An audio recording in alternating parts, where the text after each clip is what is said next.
Subscribe کیجئے ہمارے channel شاہد رضا اشرفی official کو اور بیل آئیکن کو پریس کیجئے جس سے آپ کو نئے نئے ویڈیو کی نوٹیفیکیشن ملتی رہے۔ تو ناظرین السلام علیکم ورحمۃ اللہ وبرکاتہ۔ آج کا بیان حضرت سید امین القادری کا بیان رہے گا جس میں ہم سورہ یوسف کی برکت جانیں گے، سورہ یوسف کی فضیلت جانیں گے۔ تو اس ویڈیو کو پورا ضرور دیکھیں، انشاءاللہ ساری پریشانیاں دور ہو جائیں گی اور ساری مصیبتیں اللہ تعالیٰ سے دعا ہے کہ ساری پریشانیاں، ساری بلائیں، مصیبتیں، آفت آئیں جتنے بھی ہیں مولا ان سبھی کو دور عطا فرمائے۔ تو ناظرین آپ سے درخواست ہے، اپیل ہے، ہمارے چینل پر اگر نئے ہیں تو ضرور سبسکرائب کریں، انشاءاللہ اللہ تعالیٰ اس کا اجر ضرور عطا کرے گا۔ تو چلیے بیان شروع کرتے ہیں، پورا بیان ضرور سنیں۔ سورہ یوسف کی بڑی برکتیں ہیں۔ ایک تو یہ کہ اگر کوئی بندہ حافظ قرآن بننا چاہے، بے شک وہ سورہ یوسف اگر یاد کر لے تو اسے پورا قرآن یاد کرا دیا جاتا ہے، آسان ہو جاتا ہے اس کے لیے۔ حضرت خواجہ قطب الدین بختیار کاکی رضی اللہ تعالیٰ کی خواہش تھی کہ میں حافظ قرآن بن جاؤں، تو اللہ کے حبیب صلی اللہ علیہ وآلہ وسلم ان کے خواب میں تشریف لایا اور فرمایا کہ سورہ یوسف یاد کر لے پورا قرآن یاد ہو جائے، اور انہوں نے سورہ یوسف یاد کیا اور اللہ نے پھر پورا قرآن یاد کرنا ان کے لیے آسان کر دی۔ اگر قرآن کی صرف یہی ایک سورت، اس کے مضامین انسان دل و دماغ میں بٹھا کر اس پر عمل کر لے تو ساری زندگی کی رہنمائی اور ہدایت کے لیے یہی ایک سورت کافی ہے۔ اس سورت کے اندر زندگی کے حوالے سے سارے مضامین موجود ہیں۔ ویسے تو اس کے نام بھی بہت کثرت سے ہیں، بے شک اس کو تو عوام میں جو مشہور ہے وہ سورہ یوسف ہے، لیکن اس کو سورۃ الزہد بھی کہتے ہیں، سورۃ الصبر بھی کہتے ہیں، سورۃ الحب بھی کہتے ہیں، سورۃ القناعت بھی کہتے ہیں، سورہ محبت بھی کہتے ہیں۔ بڑے نام اس کے ہیں۔ تو اس کے اندر صبر، شکر، حاسدین، حسد، علم، تقوی، گناہ، ازدواجی زندگی، والدین کے حقوق، اولاد کے حقوق، بہت ساری چیزیں اس میں سمٹ آتی ہیں۔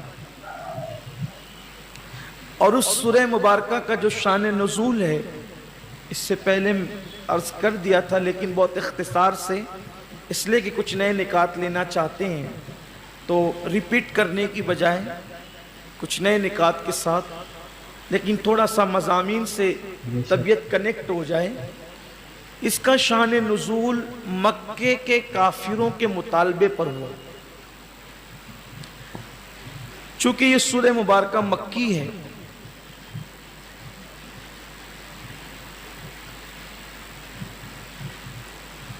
اور مکے کے کافروں کو حضور علیہ الصلوۃ والتسلیم جو قرآن سناتے تھے تو اہل مکہ کو یہ ہوا کہ یہ نبوت اور نبی اور کتاب اور قصص اور حالات اور وحی، تو انہوں نے یہودیوں کو خط لکھا اور اپنے نمائندے بھیجے کہ ہمارے یہاں ایسی ایسی ایک شخصیت ہے، ان کی صفت یہ ہے۔ اچھا، مکے کے کافر ہو کر بھی جب انہوں نے خط لکھا تو انہوں نے کوئی اس میں ڈنڈی نہیں ماری، یعنی اللہ کے نبی صلی اللہ علیہ وآلہ وسلم کی جو صفات تھی اس کو انہوں نے من و عن خط میں لکھا کہ ایسا ایسا آدمی، اس کی صفات یہ ہے اور وہ اس طرح کی باتیں کرتا اور نبوت کا اعلان کرتا۔ وہاں سے جواب آیا کہ ان سے 3 سوال کرو۔ پہلا خط کا مضمون تو یہ تھا کہ جتنی صفات تم نے خط میں لکھی ہے وہ توریت کے اندر ہمارے پاس موجود ہے کہ وہ نبی آخر الزمان کی صفات ہے،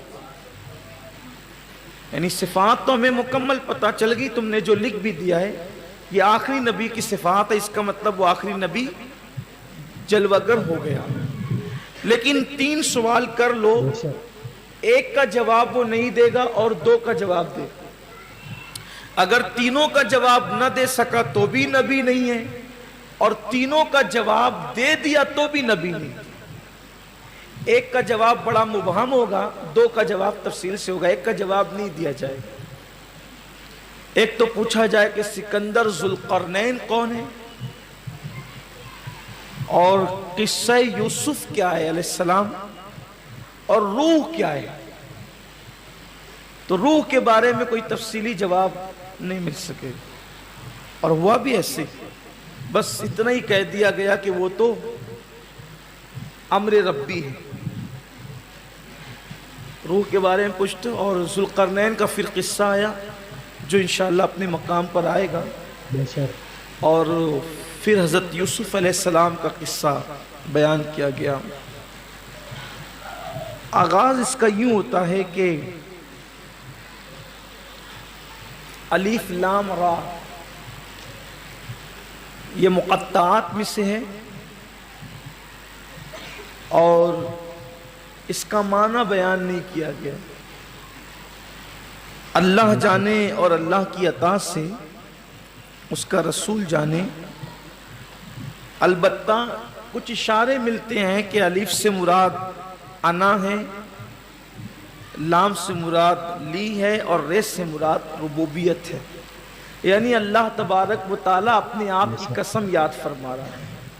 اور صوفیہ فرماتے ہیں کہ اللہ نے اپنے کرم سے اپنے اوپر اس بات کو لازم کر لیا ہے کہ جو لا الہ الا اللہ پڑھے گا، اللہ تبارک و تعالیٰ نے اس پر جہنم کی آگ کو حرام کر دیا ہے، یعنی جس کا خاتمہ کلمے پر ہوا اللہ تبارک و تعالیٰ اس پر جہنم کی آگ کو حرام فرما دے۔ پھر کہا گیا کہ یہ قرآن ہے۔ اب تھوڑا قرآن کا تعارف کرایا جا رہا ہے، نزول ہو رہی ہے سورہ یوسف، اور آغاز میں پہلے قرآن کا تعارف کرایا جا رہا ہے، اور کہا کہ یہ قرآن ہے جو عربی زبان میں ہم نے اپنے نبی پر، اپنے بندے خاص پر نازل فرمائی۔ یہ اس کا جواب ہے مکے والوں کے ایک اعتراض کا جواب ہے۔ مکے والے کہتے تھے کہ معاذ اللہ محمد عربی صلی اللہ علیہ وآلہ وسلم قرآن خود گڑھ لیتے ہیں، تو کہا گیا کہ وہ گڑھتے نہیں ہیں بلکہ ہم نازل کرتے ہیں۔ قرآن ہم نازل کرتے ہیں، وہ گڑھتے نہیں ہیں، اور یہ قرآن جو ہے وہ عربی زبان میں ہم نے نازل کیا ہے۔ قرآن کی بڑی فضیلتیں انشاءاللہ، فضائل قرآن ہم اللہ نے توفیق دی تو ختم قرآن کی محفل میں بیان کریں گے، اس کا آج موقع نہیں ہے۔